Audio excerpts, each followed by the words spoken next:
ಪಟ್ಟಿಯಲ್ಲಾದರೂ ಕೂಡ 28 ಕ್ಷೇತ್ರದ ಹೆಸರು ಘೋಷಣೆ ಆಗುವಂಥ ಸಾಧ್ಯತೆಗಳಿದೆ. ನೀವು ಕೊಡುವಂಥ ನೋಡಿ, ನಮ್ಮ ಜವಾಬ್ದಾರಿ ಇರ್ತಕ್ಕಂಥದ್ದು ರಾಜ್ಯದಲ್ಲಿರ್ತಕ್ಕಂಥ ಎಲ್ಲ 28 ಲೋಕಸಭಾ ಕ್ಷೇತ್ರಗಳಲ್ಲಿ ಯಾರ್ಯಾರು ಆಕಾಂಕ್ಷಿಗಳಿದ್ದಾರೆ ಆ ಆಕಾಂಕ್ಷಿಗಳ ಬಗ್ಗೆ ಚರ್ಚೆ ಮಾಡಿ ಆ ಮಾಹಿತಿಯನ್ನು ದೆಹಲಿಗೆ ಕಳಿಸ್ತಕ್ಕಂಥದ್ದು ನಮ್ಮ ಮೊದಲ ಆದ್ಯತೆ, ನಮ್ಮ ಕರ್ತವ್ಯ ಕೂಡ. ತದನಂತರದಲ್ಲಿ ನಮ್ಮ ದೆಹಲಿ ವರಿಷ್ಠರು, ಮಾನ್ಯ ರಾಷ್ಟ್ರೀಯ ಅಧ್ಯಕ್ಷರು, ಪ್ರಧಾನಮಂತ್ರಿಗಳು, ಮಾನ್ಯ ಅಮಿತ್ ಶಾಜಿಯವರು ಎಲ್ಲ ವರಿಷ್ಠರು ಕೂತು ಅದ್ರ ಬಗ್ಗೆ ತೀರ್ಮಾನ ಮಾಡ್ತಾರೆ. ಎರಡನೇ ಹಂತದಲ್ಲಿ ಎಷ್ಟು ಹೆಸರುಗಳನ್ನು ಬಿಡುಗಡೆ ಮಾಡಬೇಕು ಎಲ್ಲವೂ ಕೂಡ it under the purview of our party high command ಅವರು ತೀರ್ಮಾನ ಮಾಡ್ತಾರೆ.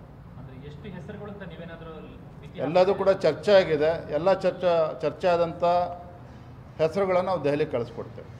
ಇಷ್ಟೇ ಒಂದು ಕ್ಷೇತ್ರಕ್ಕೆ 3 ಹೆಸರುಗಳು, 5 ಹೆಸರು, ಈ ಥರ ಯಾವುದೇ ನಿಯಮಗಳು ಅಥವಾ ಆ ಥರ ಏನಿಲ್ಲ? ಯಾವ್ಯಾವ ಹೆಸರುಗಳು ಚರ್ಚೆ ಆಗಿದೆ ಅವೆಲ್ಲವನ್ನೂ ಕೂಡ ಅದರಲ್ಲಿ ಸೂಕ್ತ ಅಂತೇಳಿ ನಮ್ಮ ಎಲೆಕ್ಷನ್ ಕಮಿಟಿ ಸದಸ್ಯರಿಗೆ ಅನಿಸಿದೆ, ಆ ಹೆಸರುಗಳನ್ನು ನಾವು ಮೇಲ್ಗಡೆ ಕಳಿಸ್ಕೊಡ್ತೇವೆ. ಧನ್ಯವಾದ. Thank you. ಹಾಲಿ ಸಂಸದರು ಒಳಗೊಂಡಂತೆ ಹೆಸರುಗಳು ಎಸ್.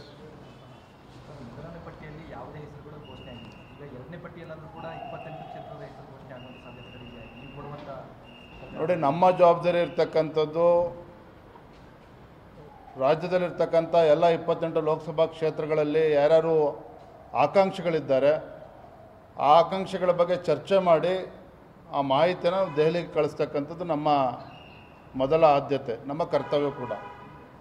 ತದನಂತರದಲ್ಲಿ ನಮ್ಮ ದೆಹಲಿ ವರಿಷ್ಠರು, ಮಾನ್ಯ ರಾಷ್ಟ್ರೀಯ ಅಧ್ಯಕ್ಷರು, ಪ್ರಧಾನಮಂತ್ರಿಗಳು, ಮಾನ್ಯ ಅಮಿತ್ ಶಾಜಿಯವರು ಎಲ್ಲ ವರಿಷ್ಠರು ಕೂತು ಅದ್ರ ಬಗ್ಗೆ ತೀರ್ಮಾನ ಮಾಡ್ತಾರೆ. ಎರಡನೇ ಹಂತದಲ್ಲಿ ಎಷ್ಟು ಹೆಸರುಗಳನ್ನು ಬಿಡುಗಡೆ ಮಾಡಬೇಕು ಎಲ್ಲವೂ ಕೂಡ it under the purview of our party high command ಅವರು ತೀರ್ಮಾನ ಮಾಡ್ತಾರೆ.